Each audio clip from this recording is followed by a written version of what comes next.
Hi friends, ఈరోజు మన వీడియోలో పాలకూరతోటి మంచి హెల్దీ అయిన కూర చేసుకుందాము. ఇది చేయడం చాలా ఈజీ, 10 నిమిషాల్లో అయిపోతుంది. చాలా టేస్టీగా కూడా ఉంటుంది. పిల్లలు పెద్దవాళ్ళందరూ ఇష్టంగా తింటారు. ఈ కూరని ఎక్కువగా మహారాష్ట్రన్స్ చేస్తూ ఉంటారు. ఇది అన్నంలోకి బాగుంటుంది, చపాతీలు పుల్కాల్లో కూడా చాలా బాగుంటుంది. మరి ఇది ఎలా చేయాలో ఏమేం కావాలో చూద్దామా? అలాగే మీరు కూడా ఒకసారి ట్రై చేసి మీకు ఎలా వచ్చిందో కామెంట్ బాక్స్లో పెట్టండి. అలాగే ఈ వీడియో కనుక మీకు నచ్చినట్టయితే లైక్ చేయండి, షేర్ చేయండి. ఫస్ట్ టైం చూస్తున్న వాళ్ళు సబ్స్క్రైబ్ చేయడం మర్చిపోవద్దు. పాలక్ సబ్జీ కోసము మనకి కావాల్సిన పాలకూర కట్టలు తీసుకొని శుభ్రంగా కడిగిన తర్వాత సన్నగా కట్ చేసుకోవాలి. నేను ఇక్కడ మీడియం సైజు 6 కట్టలు తీసుకున్నాను. ఇలా సన్నగా ఆకు భాగం ఏమో ఇలా తరిగాను, అలాగే కాడ భాగం ఉంటుంది కదా, ఇది సపరేట్ పెట్టుకోవాలి. ఇవి రెండు కూడాను ఎందుకో చెప్తాను నేను. అలాగే ఒక ఉల్లిపాయను కూడా సన్నగా తరుక్కోవాలి. ఇది ఆప్షనల్ మాత్రమే, ఇష్టం లేని వాళ్ళు వేసుకోకపోయినా పర్వాలేదు. అలాగే కారానికి సరిపడా పచ్చిమిరపకాయలు సన్నగా తరుక్కోవాలి. ఒక 5-6 వెల్లుల్లిపాయ రేఖలు కూడా కట్ చేసుకుని పెట్టుకోవాలి. ఇప్పుడు ఒక ప్యాన్లో ఆయిల్ వేసి వేడి చేయాలి. వేడి చేసిన తర్వాత ఆవాలు జీలకర్ర తాలింపు కోసం వేయాలి.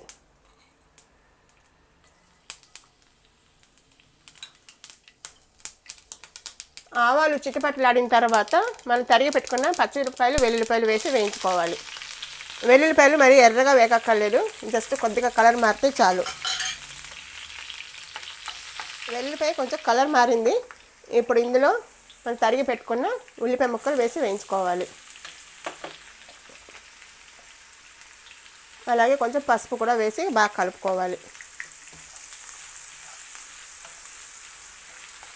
ఉల్లిపాయలు కూడా ఎర్రగా వేగక్కర్లేదు, సాఫ్ట్ అయితే సరిపోతుంది. ఉల్లిపాయలు వేగేటప్పుడే కూరకు సరిపడా ఉప్పు కూడా వేసేస్తే ఉల్లిపాయ కూడా మగ్గిపోతుంది. పాలకూర కూరకి ఉప్పు ఎక్కువ పట్టదు, చూసుకొని జాగ్రత్తగా వేసుకోవాలి. ఉల్లిపాయ ముక్కలు కొంచెం మెత్తబడింది అన్నప్పుడు పాలకూర కాడ ముక్కలు ఉన్నాయి కదా, మనం సన్నగా తరిగి పెట్టుకున్నవి, ఇది వేసేయాలి. ఎందుకంటే ఆకు కన్నా ఇది వేగడానికి టైం పడుతుంది కాబట్టి ముందు ఇది వేయాలి. ఇందాక చెప్పాను కదా, తర్వాత చెప్తానని, ఇదే రీజను.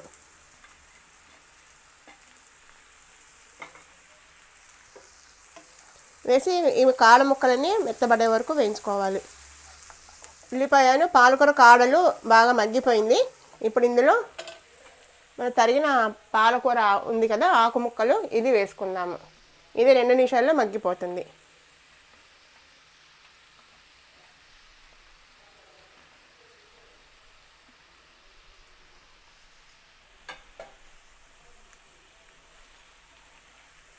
పాలకూర మగ్గుతోంది కదా, ఒక్కసారి కలుపుదాము. చూసారు, ఇందాకేమో నిండా ఉంది, ఇప్పుడేమో మగ్గిపోయి బాగా కిందకు వచ్చేసింది కదా, ఇది ఇంకా మగ్గిపోతుంది. మీడియం ఫ్లేమ్లో కానీ హైలో కానీ పెట్టి వేయించుకోవాలి. మరి సిమ్లో పెట్టామంటే ఇంకా నీరు ఎక్కువ వచ్చేస్తుంది. పాలకూర బాగా మగ్గిపోయింది. ఇప్పుడు ఇందులో గోడ మసాలా అని ఉంటుంది, లేకపోతే కాలా మసాలా అని కూడా అంటారు.